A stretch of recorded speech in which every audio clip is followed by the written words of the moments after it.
12 sa isang tanghali, matapos ang malagim na aksidente sa NAIA Terminal 1 kahapon, sinuspindi na ng Land Transportation Office o LTO ang lisensya ng driver ng SUV at naglabas na rin ng show cause order para pagpaliwanagin ito at ang may-ari ng sasakyan. Magbabalita si Jimbo Tejano. Matapos ang nakakagimbal na aksidente sa NAIA Terminal 1 linggo ng umaga, agad pinatawa ng Land Transportation Office o LTO ng 90-day suspension ang lisensya ng driver na si Leo Gonzales na taga Lobo, Batangas. Kasunod nito ang paglalabas ng show cause order para pagpaliwanagin ng driver at may-ari ng sasakyan. Magugunita na isang nakakalungkot na pangyayari ang naganap sa departure area ng NAIA Terminal 1 kung saan dalawa ang kumpirmadong nasawi. Kabilang dito ang 4 na taong gulang na batang babae na taga Lipa City, Batangas at isang 28 anyos na lalaki na taga Hagonoy, Bulacan.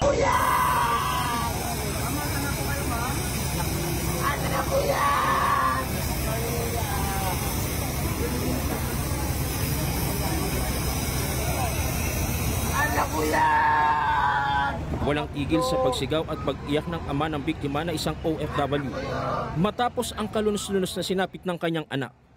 Ang bata pumailalim sa itim na SUV na bumulusok sa labas ng departure area at umararo sa ilang katao linggo ng umaga nitong Mayo 4 ngayong taon. Dahil dito, gumamit na ng forklift para maalis ang sasakyan. Agad ring tinakpan ng puting tela ang bangkay ng batang babae. Ayon sa otoridad, pawang mag-anak ang mga biktima maliban sa isang nasawi.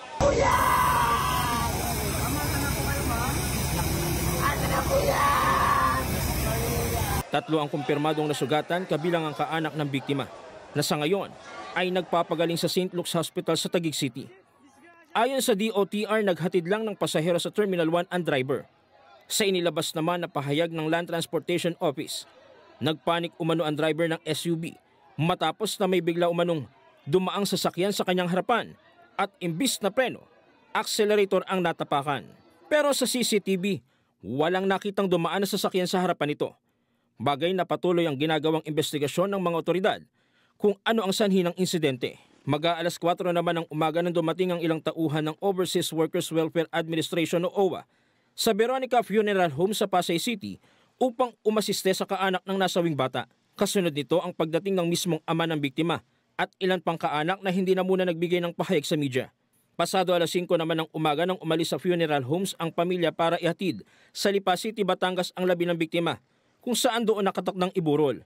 Habang ang labi ng 28 anyos sa lalaking patungo sanang Dubai para sa kanyang business meeting, nakaburol na sa Hagonoy, Bulacan.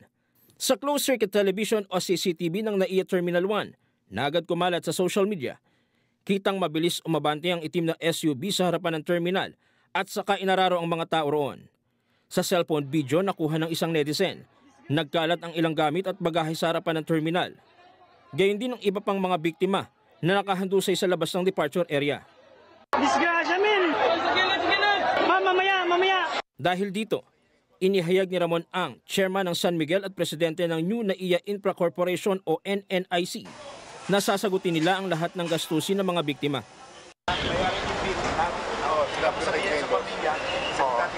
Maging ang OWA at DMW, magpapabot na rin ng tulong pinansyal sa mga pamilya ng biktima ng malagim na trahedya. Jim Tejano, para sa mata ng Agila, matatag, matapang, matapat.